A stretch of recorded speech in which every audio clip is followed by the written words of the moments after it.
بسم اللہ الرحمن الرحیم نحمده ونصلي على رسول الكريم اما بعد اعوذ بالله من الشيطان الرجيم بسم الله الرحمن الرحيم لعنة الله على الكاذبين اللهم صل علی محمد النبی الأمی وعلی آلہ وسلم تسلیما۔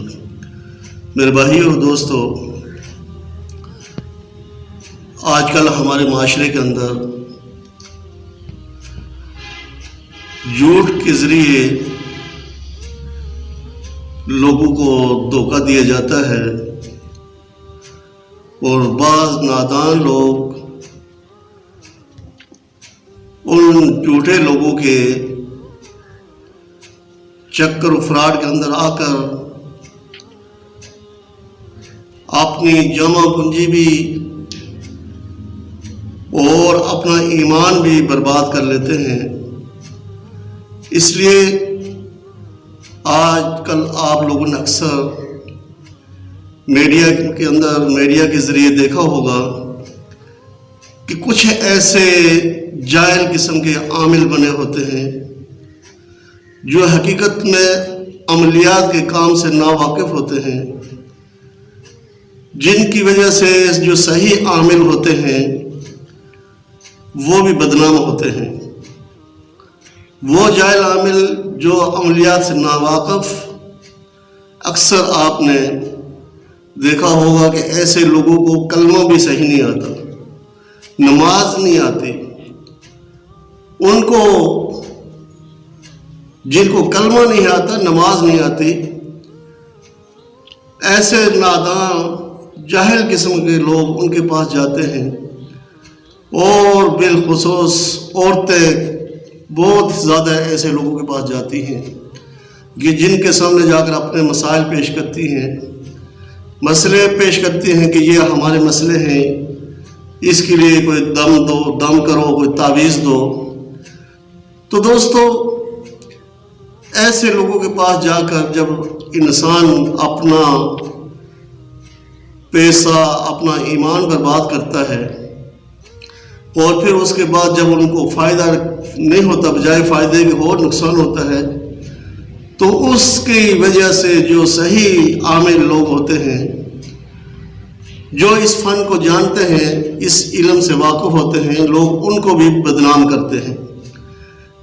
تو آج میں نے آپ کے سامنے ایسے لوگوں کو، ان کے چہرے، ان کی اصلیت آپ کے سامنے بیان کرنی ہے کہ جو جھوٹ بول کر، جھوٹ کے ذریعے لوگوں سے پیسہ بٹورتے ہیں، اور وہ لوگ جو ان کے پاس جاتے ہیں، اب کبھی کوئی کسی اس جاہل قسم کے عامل کے پاس جاتے ہیں اور جا کر ان کے سامنے اپنا مسئلہ پیش کرتے ہیں، تو وہ کہتے ہیں جی آپ کے اوپر جادو ہے۔ اب جب اس نے کہہ دیا کہ جادو ہے، تو بعض عورتیں ایسی ہوتی ہیں جو کہتی ہیں جی جادو کس نے کیا ہے یہ بھی تو ہمیں بتا دیں، جادو کس نے کیا یہ بھی ہمیں بتا دیں، تاکہ ہم اس سے بچیں، اس سے اپنے آپ کو بچا کے رکھیں، تاکہ آئندہ وہ ہمارے ساتھ یہ کام نہ کر سکے۔ کبھی وہ جاہل قسم کا عامل جو ہوتا ہے، جس کو عملیات سے ذرا بھی واقفیت نہیں ہوتی، وہ اپنا تکا لگا کر کہہ دیتا ہے کہ فلاں شکل کی عورت ہے، فلاں قد کی ہے، فلاں اس کا اس طرح کی شکل ہے، اور فلاں عورت نے کیا ہے۔ اب وہ عورتیں بھی اسی طرح کی بیوقوف ہوتی ہیں، جب وہ بتاتے ہیں تو وہ جا کر پھر اس طرح کوئی جو عورت ان کو پتہ ہوتا ہے اس پر شک کرتی ہیں، اور پھر جا کر وہاں پر لڑائی جھگڑے شروع ہو جاتے ہیں۔ پھر اسی طرح کوئی عامل جاہل اس طرح کے ہوتے ہیں، کسی کو کہتے ہیں کہ جی آپ کے گھر پر جادو ہوا ہے، جادو کر کے آپ کے گھر کے فلاں کونے کے اندر وہ تعویذ جو ہے زمین میں دفن کیے ہوئے ہیں، فلاں جگہ وہ تعویذ ڈالے ہوئے ہیں۔ اب وہ جاہل قسم کے لوگ جاتے ہیں، جا کر گھر کے اندر وہ کھدائی کرنا شروع ہو جاتے ہیں، اور کھدائی کر کے گھر کو بھی خراب کر لیتے ہیں، لیکن وہاں سے ان کو کچھ بھی نہیں ملتا ہے، کوئی چیز ان کو نہیں ملتی ہے۔ تو یہ اس طرح کے جاہل قسم کے جادوگر جو ہوتے ہیں، جو خود جادو کرتے ہیں لوگوں پر، بنے ہوتے ہیں عامل،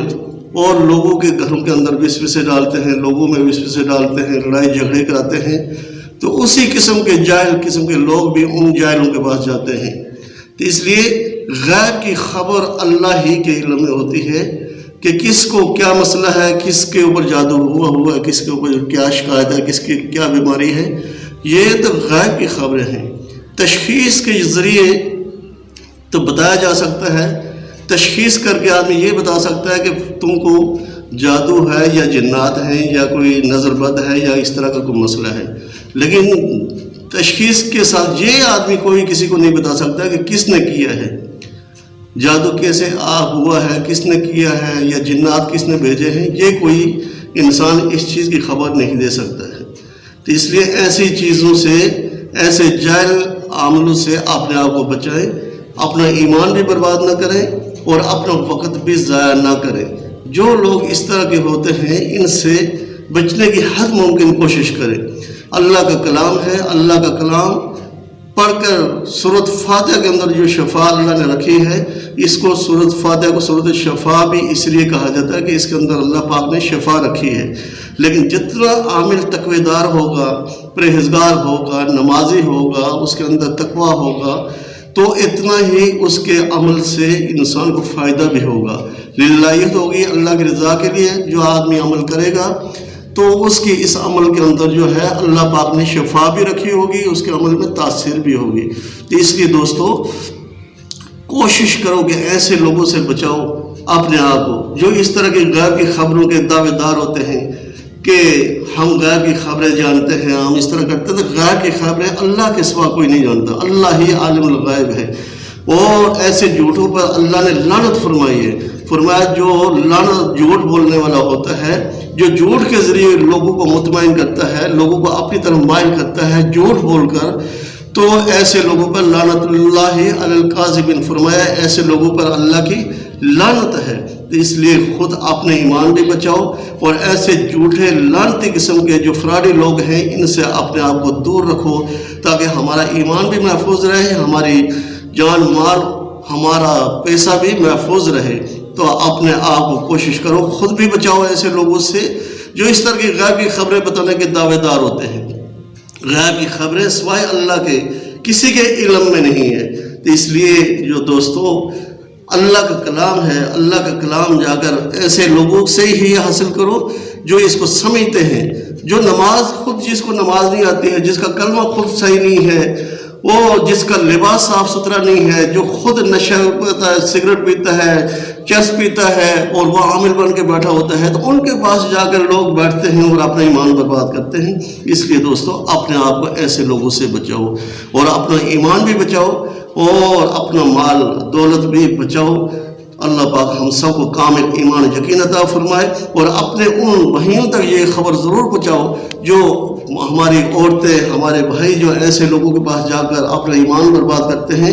جن کو نہ کلمہ آتا ہے، نہ نماز آتی ہے، نہ جن کا لباس صاف ستھرا ہے۔ تو ایسے لوگوں سے خود بھی بچو، اپنے دوسرے دوستوں احباب کو بھی بچاؤ۔ اس میرے پیغام کو جتنا ہو سکے آگے دوسروں تک پہنچاؤ تاکہ کوئی بھی بندہ اگر ایسے لوگوں کے پاس جاتا ہے تو اگر وہ ان کے پاس جانے سے بچ جائے گا اس کا ثواب آپ کو بھی ملے گا۔ حدیث کے اندر آتا ہے جو لوگ ایسے اہم لوگوں کے پاس جاتے ہیں، جا کر ان سے غیب کی خبریں پوچھتے ہیں کہ ہمارا حال بتاؤ، ان کو ہاتھ دکھاتے ہیں کہ میرے ہاتھ کو دیکھو، میری لکیریں کیسی ہیں، میری قسمت کیسی ہے، ایسے لوگوں کے پاس جو آدمی جاتا ہے تو فرمایا 40 دن تک اس آدمی کی کوئی عبادت قبول نہیں ہوتی ہے۔ تو اس لیے ایسے لوگوں کے پاس جا کر غیب کی خبریں پوچھنا، غیب کی باتیں پوچھنا، یہ انسان کی عبادت برباد ہو جاتی ہے۔ فرمایا 40 دن تک اس کی کوئی عبادت اللہ کی بارگاہ میں قبول نہیں ہوتی ہے۔ اس لیے دوستو کوشش کرو ایسے لوگوں سے اپنے آپ کو بچاؤ، خود بھی بچو اور اس پیغام کو آگے دوسروں تک بھی بھیجو تاکہ کوئی بھی اللہ کا بندہ ایسے لوگوں کے پاس اگر جاتا ہے تو وہ ایسے فراڈی لوگوں کے پاس جانے سے اپنے آپ کو بچائے۔ اللہ پاک ہم سب کے ایمان جان مال کی حفاظت فرمائے۔ وما علینا الا البلاغ المبین۔